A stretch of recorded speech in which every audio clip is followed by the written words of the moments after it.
why are we in this situation in Nigeria? Why should there be anything like banditry? Why should there be anything like insecurity? Why should there be anything like this major level of kidnapping?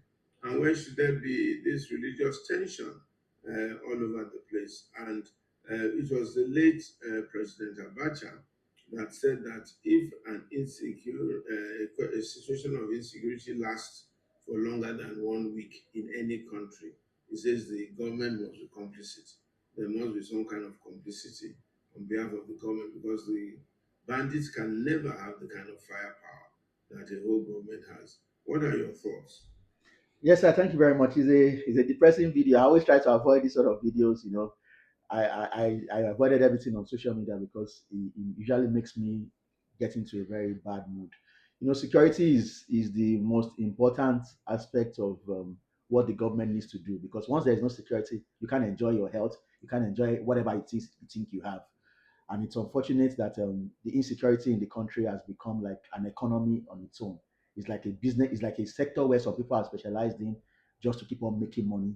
And I agree with the quote you presented from General Abacha, because there has to be some form of complicity, even if it's from the military or from the security law enforcement agencies, because there's no way this can continue to thrive. And I think, apart from blaming the government and blaming some people in the military who know about all these things, we also have to blame ourselves as citizens, because bandits can't come into a community and you won't know who they are. There must be some community people in communities working with them, because if you come somewhere, before you come somewhere, at least you'll have done your survey. You'll pass through somewhere, somebody will see you driving, they can easily call one or two people. But even we as citizens, I'm not really sure that we genuinely want the insecurity to stop in certain parts of the country where this is. Because if you look deeply into it, you will see that there is no way there will be no compromise either in the traditional system or even within the community, or maybe some people are collecting commission. Nigeria is a country. For this video, if you see this video now, for my brief analysis of the video, it is very clear that the purpose of the kidnappers is to get the government to give them money. Because she said, Governor Sheyi Makinde, President, come and help me. The kidnapper will not record you to say, come and help me, because if the government comes to help you, it means they will kill the kidnappers. So kidnappers shouldn't be telling you to record video and saying, Governor Makinde, President, come and help me. So that help she's talking about is money. Because if the government really wants to come and help her, they will blow up that place and they'll kill those people. So I believe that an economic form of extortion. And because some governors have also been giving them money and they will say they didn't give kidnappers money. So it has become an industry that is now booming, that everybody now wants to go into it. So, and it also comes to poverty in the land, lack of opportunities. So what I think government needs to do, I think this issue of us crying every month, every that they're kidnapping, they're killing people, let's amend our Firearms Act. Let's allow people to arm themselves. Let's allow Nigerians to arm them. If our government cannot arm us, government has withdrawn police officers from VIP, from people. Let us arm ourselves. In every community, let's have license. Some people should have AK-47, some people should have pump action. Every government school have 2 or 3 people there that will have guns. So that if they come here, even if they attack the school, before they go to the next building, people who have guns there will attack them. But when people come and know that if they come here, they will not see any police officer, they won't see anybody that has guns. We are now easy chickens. We are like praise for them to come and kill us. So, as a matter of urgency, and yes, I know the government is trying to decentralize the police by having state police. And, sir, Pastor, another reason why this issue is very dangerous and very scary is that Governor Sheyi Makinde is one of the few governors in the southwest that has invested seriously in security and in Amotekun. He's passionate about security. He has invested heavily in security. So, if this can happen in a state where he has invested in, it means those of us in Lagos State, we should be worried. And interestingly, that Ogbomoso, where they kidnap those people, is not far from my own hometown. Because if you are going to Ogbomoso, you pass through Ejigbo to get there. So even in my community in Osun State, Ejigbo, people are already panicking. The local government chairman had to issue a press statement 2 days ago that they've surveyed all the forest, they've surveyed everywhere, they've not seen any bandit or anybody, and Ejigbo local government is safe. But when I read it, I wasn't even convinced at all. So the truth is that we need to allow Nigerians to have access to weapons. Then communities should come together. Every school in your community, let 1 or 2 people be there. If it's their OPC members, if they are Amotekun, if they are private citizens, let them be armed. So if people try to come and kidnap you and they kill one person, automatically you have disincentivized that particular system. But now they know they can just go into one church and go and start shooting gun. There will be nobody to respond to them. So if we all have access to apply for our guns, and you say you must be a professional or put the yardstick there, let all of us go and apply. If you come to a church and two pastors, Pastor Enebele has pump action or AK-47, and he responds and all that, they will not come again next time. But if they know when they come somewhere, there's no gun, that's number one. Number two, our governors too also have to take investing in security very seriously. All this cry of president, president will not come from Abuja to come and sit down in your village.